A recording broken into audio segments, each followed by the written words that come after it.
Good afternoon and welcome back to TMNtv News. I'm Alicia Fireherm and the date is November 14th, 2022.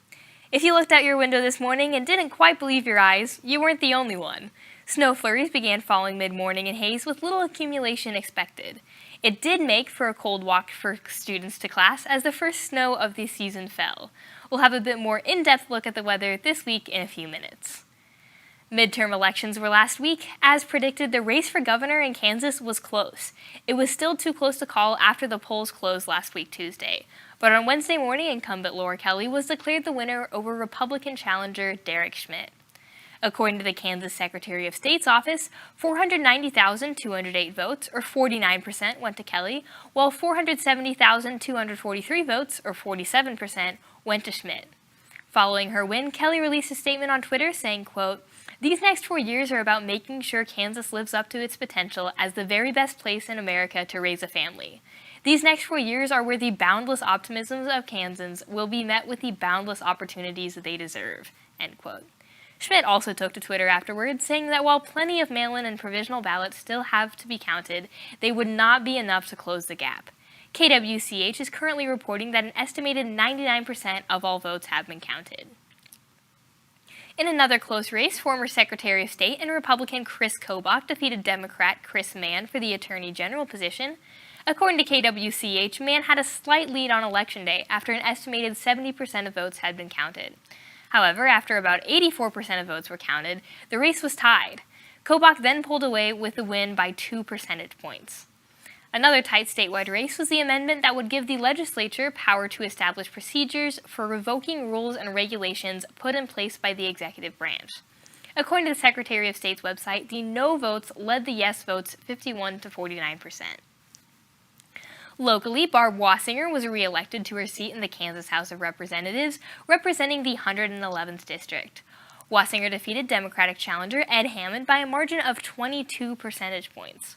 Wassinger thanked her supporters on Facebook, saying, quote, "Serving as your voice in Topeka is one of the great honors of my life, and I'm committed to continuing the fight for the citizens of Ellis County," end quote. As a result of this year's midterms elections, 50 seats in the U.S. Senate are now filled by Democrats. This, paired with a vote from Vice President Kamala Harris in a tiebreaker situation, gives the Democrats control of the Senate. This will be important in the future when it comes to advancing the Biden administration's priorities. The races in Arizona and Nevada were key in the result. The race in Georgia between Democratic incumbent Raphael Warnock and Republican Herschel Walker will go to a runoff set for December 6th. Under Georgia law, a candidate has to win 50% of the vote to be victorious, which is something neither Warnock or Walker accomplished. According to the Associated Press, Warnock currently sits at 49.4% and Walker at 48.5%. Here in Kansas, Republican Jerry Moran was easily reelected to his Senate seat. The Republicans currently lead the Democrats in the House of Representatives, only needing 6 more seats to hold the majority. According to NBC News, the key uncalled races are in California, Colorado, Arizona, Alaska, and New York. Out of the 4 seats available in Kansas, 3 went to Republicans and 1 went to a Democrat. Aside from the elections, one of the top stories in the state comes from a vote taken by the State Board of Education. Following the recommendation of an advisory group, the board has suggested all Native American mascots used by public schools be changed within the next 5 years. 7 board members voted yes, while 1 voted no and 2 abstained. According to an article by KMUW, those pushing for the change see Native American mascots as offensive, therefore creating a hostile learning environment.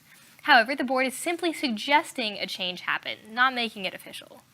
More than 20 school districts in Kansas have a Native American mascot, one of them being the Hayes High Indians. Tomorrow, the district is hosting a public meeting to discuss the possibility of rebranding once the new high school is built. This meeting starts at 6 p.m. and will be at the 12th Street Auditorium. TMN will have coverage of this event. Like we mentioned earlier, cold weather is upon us. Temperatures will be in the 30s and 40s all week, so make sure to wear your winter coat. Today we saw some snow flurries this morning, but no snow is in the forecast for the rest of the week. The coldest day of the week will be Friday with a high of 31 degrees and a low of 16 degrees. Saturday will be the warmest day of the week with a high of 46 degrees. As always, to stay up to date with this forecast, visit kwch.com. When we come back from the break, we'll hear from Reagan Neufeld and Caden Sanders with sports.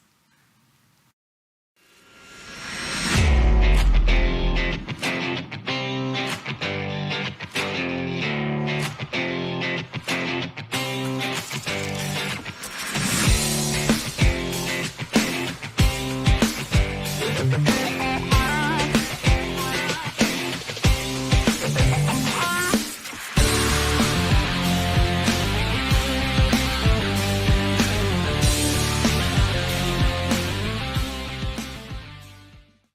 you transfer to Fort Hays State University, you discover unmatched affordability, convenience, and powerfully supportive faculty and staff, all with a determination that matches yours. Complete your degree and leap forward in your life and career with Fort Hays State University Online, the best value in education anywhere.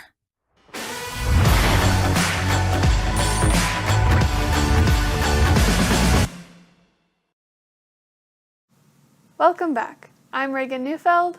And I'm Caden Sanders. Several Fort Hays teams finished up their seasons in the last 2 weeks. We'll give you a rundown on how volleyball, football, and soccer seasons ended. But before we do that, Reagan, tell us about how the basketball seasons have started. Both teams are looking to have another successful season. The women's team is currently 2-2 after playing in 2 tip-off classic tournaments. Just this last weekend, they traveled to South Dakota to take on Augustana and Sioux Falls.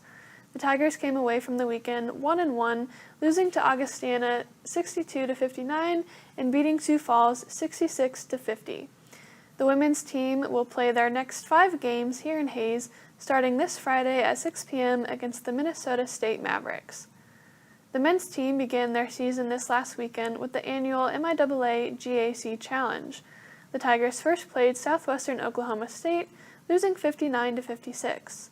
Then on Saturday, they got their first win of the season against Arkansas Tech, 58-49. The men's team plays their next 6 games at home in Gross Memorial Coliseum, starting this Thursday at 7 p.m. against the Bethel Threshers. The wrestling team has started its season with a duel and 2 tournaments. To start the season, the Tigers traveled to take on Northern Colorado and lost in the duel 43-3. The team competed in the Dan Harris Open, hosted by Baker University, and only had one placer in Aiden Johnson, who was a runner-up in the 174 class. And then in this past week, the team traveled to Dakota Wesleyan to compete. In this tournament, the Tigers had better luck as they earned 6 placers, as Terrius Henry finished in second in the 197-pound class. Next up for the wrestling team will be at the Jonas Hospitality Open. Back on November 5th, the men's and women's cross-country teams competed in the MIAA conference meet, with the men placing 10th and the women placing 5th. On the women's side, Reagan Hodgson finished 6th and Darian Hudgens finished 12th, earning all conference honors. Since then, the teams have been preparing for the Central Region meet, which will take place this Saturday in Joplin, Missouri. The men start at 10 o'clock, followed by the women at 11:15. After winning their last home game on November 5th, the football team traveled to Pittsburgh, ending the season with a 35-14 loss to the MIAA champions in Pittsburgh State. Jack Dawson and Ethan Forrester scored the 2 touchdowns for the Tigers. Fort Hays finished this season with a record of 3-8. And lastly, both of the soccer teams finished up their seasons as well. Caden, tell us how the Tigers fared this postseason. Well, the men's soccer team had a tough season this year, and it carried over to the postseason. The Tigers earned the 3rd seed in the GAC MIAA Conference Tournament and played Rogers State. The Hillcats defeated the Tigers 1-0. Fort Hays State failed to qualify in the NCAA tournament, which had been done for 9 seasons in a row. The program has been around for only 11 seasons. The women's soccer team finished in the top 4 of the regular season in the MIAA and lost in the semifinal to the tournament's top seeded Central Missouri, who finished with a conference title.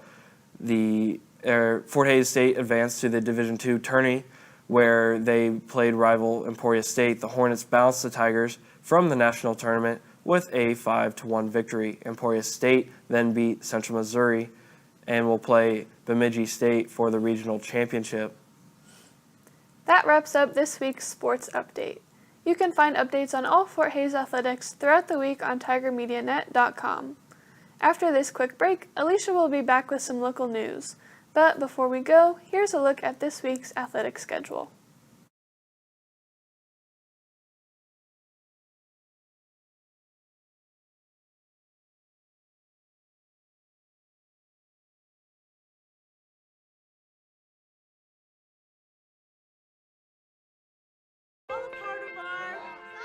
teachers today are finding new ways to instill old lessons, proving that greatness can be found in everyday places and that you don't need to be famous to be unforgettable.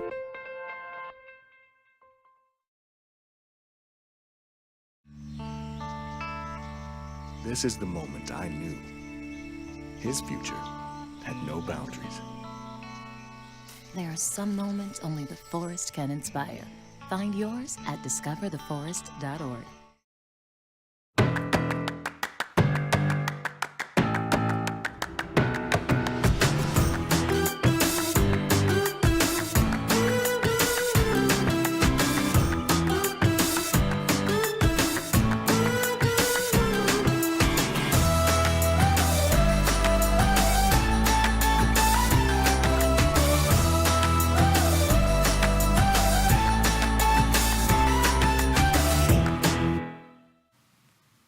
Once a month, the Hayes Public Library hosts a Making Sense of event, where a local business or community member gives a presentation.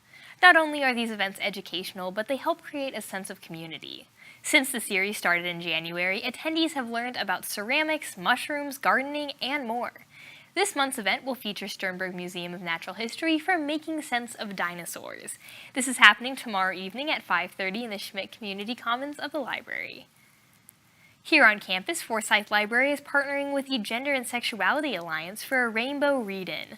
This event will showcase different works for LGBTQ+ authors, and this is the first time the event is happening at Fort Hays. According to Mary Elizabeth Turner, the digital curation librarian and GSA faculty sponsor, the idea for this event came after the LGBTQ+ Leadership Symposium the library hosted. Turner said the read-in will be a way to bring visibility to the queer community on campus and give participants a chance to see the diversity in literature and in Fort Hays students and faculty members.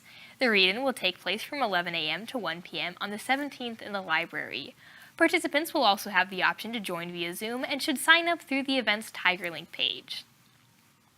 The Mathematics and Computer Science departments at Fort Hays State University hosted the 43rd Annual Math Relays on Thursday. The event, open to students in grades 9 through 12, is composed of 6 different events, including trigonometry, algebra, and geometry. Competitions were held in both team and individual categories. Team awards were divided into 1A, 2A, 3A, and then 4A, 5A, 6A categories. Osborne High School took first in the 1A category, Sacred Heart High School in the 2A, 3A category, and Hayes High School placed first in the 4A, 5A, 6A category. For more information, visit tigermedianet.com. And lastly, senior interior design students get to show off their ability in the Essence exhibit. Here's TMN reporter Tim Shefflin with more. The Essence Interior Design exhibition is going on at the Moss Thorns Art Gallery until November 18th. This exhibit is an opportunity for seniors to design their own exhibition. For the Essence exhibit, the seniors designed a commercial spa area. Here is Brianna Miller, a student who helped design the exhibit, on the process of making the exhibition. Pretty much we start big and break everything down, because then that's how you put it all together. So we came up with a floor plan first in exactly where we want everything. And then we had to come up with sketches for each place in a rough FF&E, which is pretty much like all your furniture, where you're getting it and how you're going to do that. We did that, and then that's when we started on each project and go from there, and we used sponsors to help us out make things. When asked about the inspiration for the Essence exhibit, designer Holly Landenberger said they wanted to bring a calming effect. Our color scheme was kind of like a Tiffany blue, and then we incorporated the greens too. And we also wanted to incorporate the biophilia aspect, so really bringing like the nature into it and like the greenery and the plants and stuff like that. So we even had like rocks around the beds on the ground and underneath the pedicure station. And we had like eucalyptus plants in there and just like greenery to kind of give that calming effect of bringing the nature in and really focusing on that. Students made the chandelier by hand. Here's Brianna on how they did it. So I made the grid, and on AutoCAD I made exactly what it looked like, the measurements and everything. And then we got the materials, which are clear Christmas ornaments that clasp with fairy lights, and then copper sheeting. and we string them through with fish wire, and we had to sew them all in to the base of the foam. And that's kind of how we created that, it was really cool to do that, and it's just a unique piece, so that's why I like it. The next exhibit for the Moss Thorns Art Gallery is the MFA Thesis Painting exhibition going on from November 28th through December 18th. For TMN, this is Tim Shefflin. Thanks, Tim. For more information about the Essence exhibit, you can visit tigermedianet.com. And that is a wrap on today's TMNtv News. To stay up to date with local, state, and national news, visit tigermedianet.com, as well as our social media pages. Thank you for watching. I'm Alicia Fireherm, and we'll see you next time.